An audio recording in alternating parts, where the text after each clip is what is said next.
Hi, so continuing with the Living Gita by Swami Satchidananda, we are on chapter 5, the Yoga of Renunciation.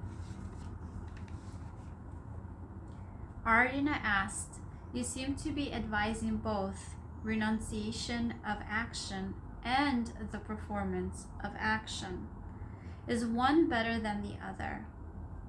Sri Krishna said, "Both paths lead to freedom. Of the two, karma yoga, selfless action, is better."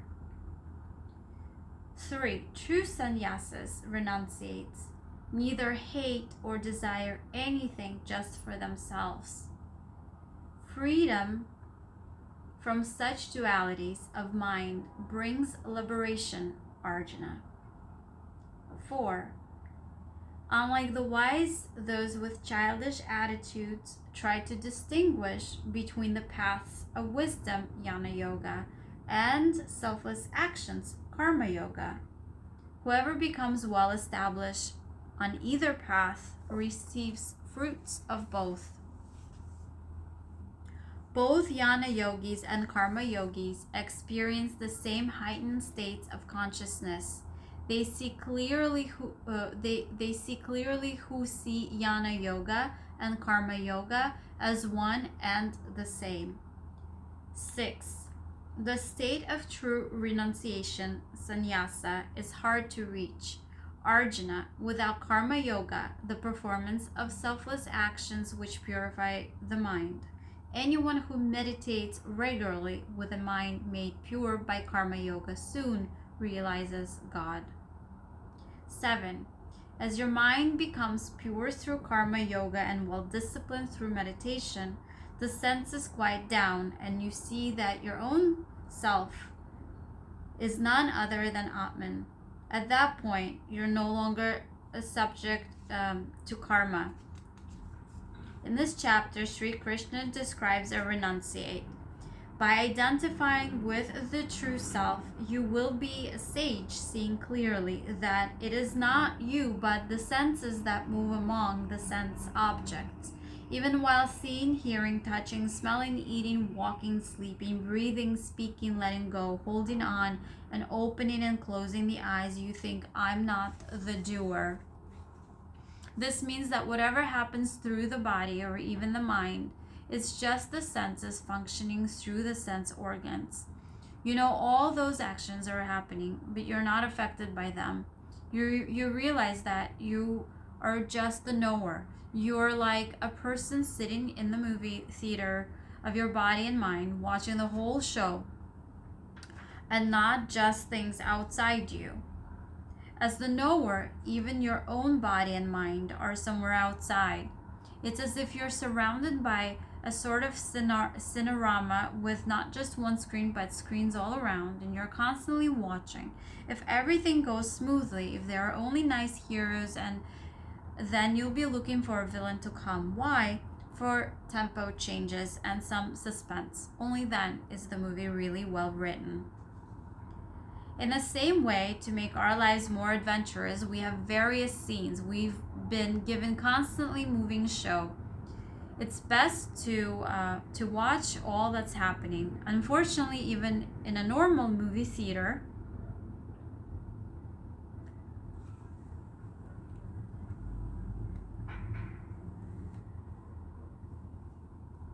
people don't just watch.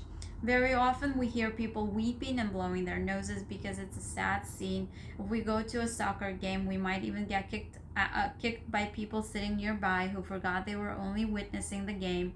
Instead, they began to take part and started kicking everybody around them. That's exactly what's happening in our lives. We forget that we're just seeing a show. We forget that we're just witnessing. We start acting and joining in. It's better to always say, "I'm the witness," then we won't get caught. That's the sign of a sage of total renunciate. If you're a total renunciate,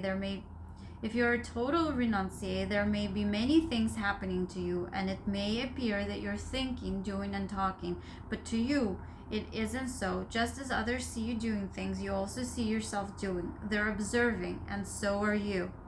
Whoever lets go of an attachment to the fruit of their actions and instead dedicates their actions to God, it's not touched by sin, like the lotus leaf is not but touched the water.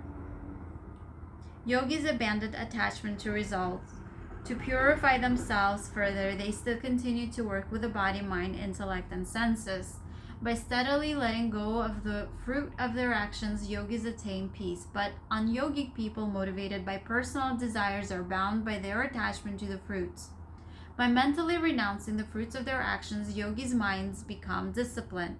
Thus, they know themselves to be the Atman, happily abiding in the city of 9 gates, the body. They know that they are not the doers who act or cause to act.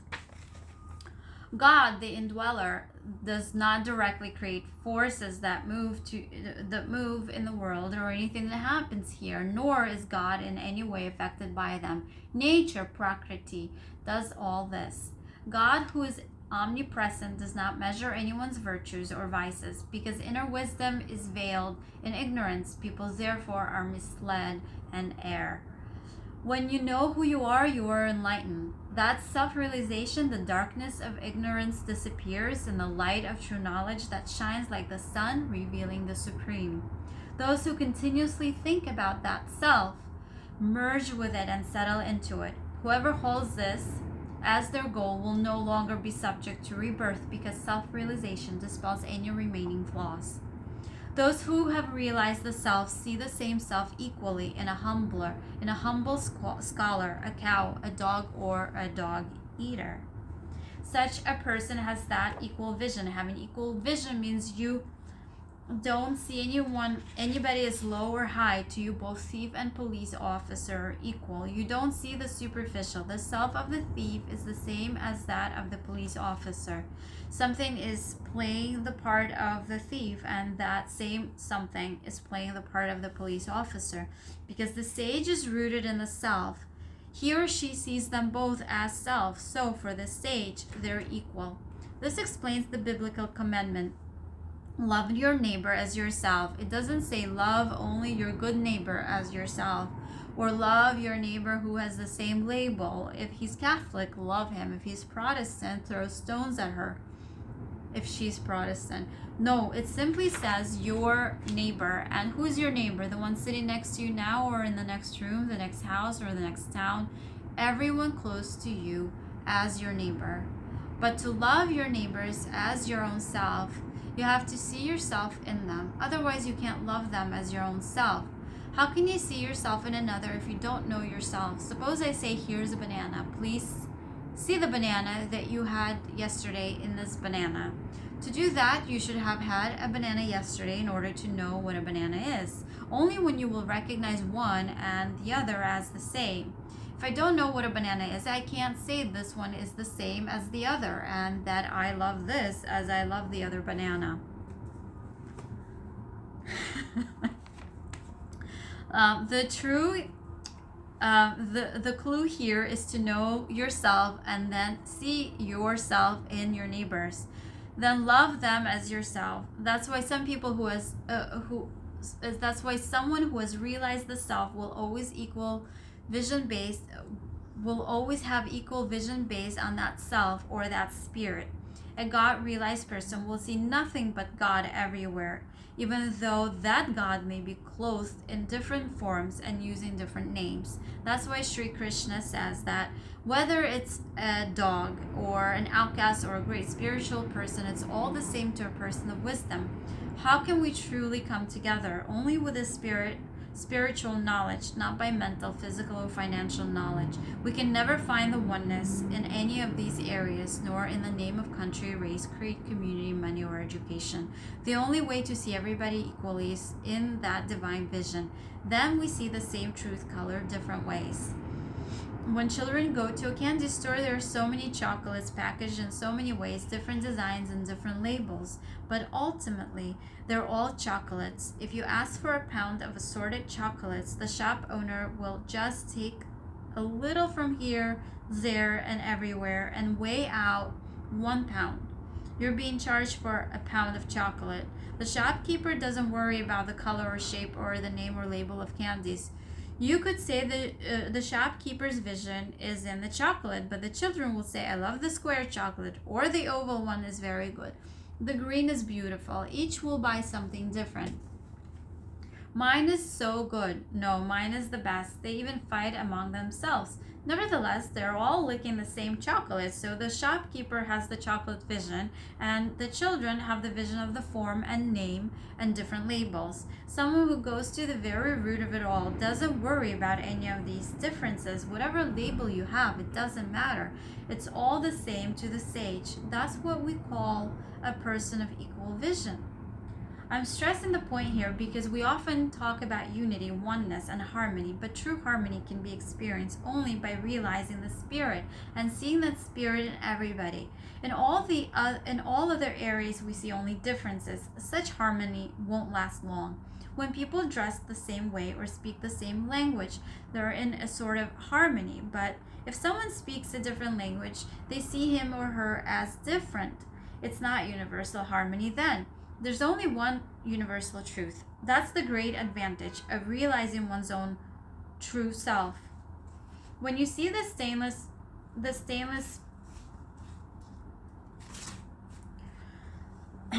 when you see the stainless unity of God, Brahman, everywhere you become established in Brahman and rise above the constant changes of this world. When you become established in the Absolute, your understanding is without doubt there are no delusions. Those who have realized Brahman are not excited by pleasures, nor do they suffer from pain. If you let go of attachment to external things, you will delight in the bliss of Atman, the true self. Persistent meditation on Brahman, the infinite, brings the state of uninterrupted joy. In the next sloka, Sri Krishna talks about the wombs of pain. Pleasure that comes from sense contacts, Arjuna, actually are the womb of pain. A wise person does not delight in pleasure that comes and goes. Buddha is one who has buddhi, or discerning intellect, one who is wise. A wise person will never expect joy from the outside world or by contact with outside object. The truth is, joy can never come from outside. That's the truth. Happiness can never come from outside, even if it seems to be coming from outside. It's only a reflection of your own inner happiness. When we depend on pleasures that seem to come from outside, each has its pain behind it. Such pleasure begins with pain and later ends with pain. Even as you begin seeking the pleasure, you are in a sort of pain, thirsting for it. Soon after you get it, you feel the pain or anxiety to protect it from fear of losing it. Then who's wise? The one who will never ever look for happiness from outside things? This doesn't mean running away from pleasures. Instead, simply understand, I can't be happy by having this, by acquiring that, or by achieving something. The world has yet to see anyone who could say I'm happy because I got everything I wanted. Never. One want begets 10 wants. True, you may want things just for the fun of wanting, but not for the happiness. And if you don't get what you want, that should be fun too. Hey, I wanted it, I didn't get it. This is great fun. Enjoy the wanting, enjoy not getting, and enjoy losing it also. Hey, I got it. See, look at that. Lost it now. Isn't it wonderful? Don't lose your happiness while wanting, getting, or losing something. It's like playing chess or cards. Don't lose your joy if you lose the game. It's all just fun. With this understanding, life becomes fun. Whoever has this understanding is wise. Otherwise, we're making a big mistake trying to get happiness from outside. This is what Sri Krishna is trying to drive home. The same was said by Sri Patanjali in his Yoga Sutras. For Viveki, a person of discrimination, everything is painful. He means that outside pleasures ultimately are followed by pain. In and of themselves, things aren't painful. Only when our approach is wrong do they become painful and tell us, hi, don't look at me for your happiness. Just have me for the fun of it, like a game. But don't ever expect to be happy by using your own ego or your intelligence. If you think I'm very intelligent, I can be happy always, you may be disappointed. Sometimes your own intelligence brings both pleasure and pain. Nor does your body always bring you joy. The body also, in a way, is outside you. The real you is just simply you, an isolated I. All that you have or possess is part of the outside world, part of nature. Even by always controlling the mind and using your intelligence, you can't be truly happy. That's the meaning of this teaching. Instead, act not for the happiness, but as the appropriate duty of the moment. Well, I'm here. This is what I should be doing, and I'm doing it. Opportunities present themselves, and we respond to them. And if there's nothing to do, we're just as happy. Dig a hole and put a seed inside, then close it. Before you put the seed inside the hole, it was a gunny bag. The seed wasn't happy. It was just a seed. Then you put it in a hole. It's just there. It's not extra happy. Instead of being in a gunny bag, it's in a hole. Does the seed demand, come on, pour water on me, I want to grow? No. When you pour water, it grows. Is it happy? You poured water, now I'm growing. No, it says you poured water, now it's my duty to grow. If you stop pouring water, I'll be there. I'm just doing my duty according to the conditions present. A wise person functions that way, never ever losing happiness for any reason. He or she knows that looking for happiness from the outside brings pain. The cause of pain in the womb of that pain is ignorance.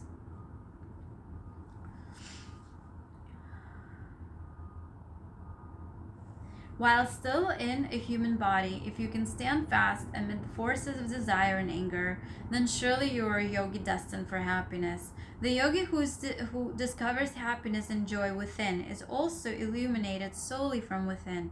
The yogi becomes one with God and marvels in the ecstasy of God. Those who have realized their unity with Brahman, the Absolute, are the Rishi sages from whom sin and doubt have dropped away. They have transcended the dualities of nature and delight in the welfare of all beings. Lust and anger naturally drop away from those who successfully renounce attachment to the fruit of their actions, sannyasas. With their minds now calm and controlled, they easily realize their true self and enjoy the bliss of oneness with God. By withdrawing attention from external things mentally, focusing back between eyebrows and equalizing in and out breath, pranayama, thus you control the mind, the senses, and the discerning intellect, buddhi.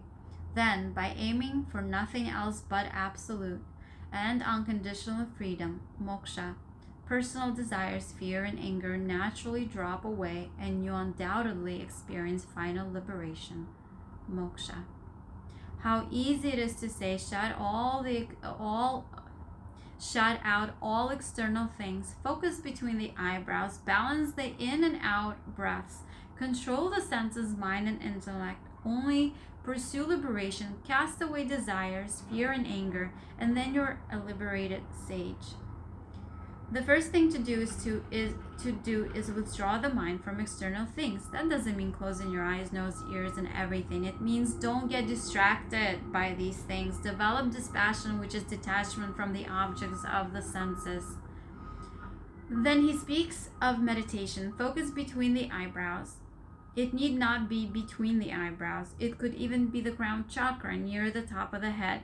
It doesn't always mean with eyes open, which might cause some problems to the optic nerves. He means the mental gaze. Equalizing the breath means very gentle breathing. If your concentration is well focused, the breath becomes balanced automatically. You don't even have to do anything consciously. You might have noticed this even when you're working. If you're totally concentrated on something such as a math problem, or just deeply thinking, or while writing an article, wondering what to write next, at that moment, if you notice your breath, you'll see that it has almost stopped. That's equalizing the breath. When the mind is still, the breath is still. It can go the other way also. If you can't still the mind and through the mind stop the breath, then try to stop the mind by quietening quietening the breathing. That's why we do a little pranayama before meditation, because breath and mind go together.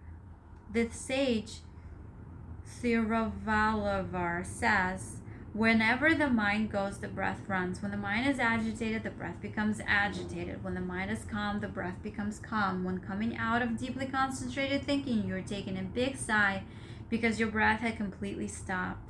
It's natural retention. It's not that you took a breath consciously and held it. It's just stopped by itself. All these steps in meditation are connected with each other. If you do one, the others come automatically. So whichever is easy for you, begin that way. Either detach from external things if that's easy, or fix your mind on chakra if that's easy, or equalize your incoming and outgoing breath, or control the senses, control the mind, control the intellect, or cast away your desires, fear and anger, whichever is easy. They're all different links to make the chain. By pulling one link, you get the whole chain. Try it and become a liberated sage. Whoever knows me as the Lord of self-sacrifice and asceticism, as the master of the universe, and as the friend of all, reaches the state of supreme peace. Thus ends the fifth disclosure of the Bhagavad Gita, the science of yoga, entitled The Yoga of Renunciation. Om.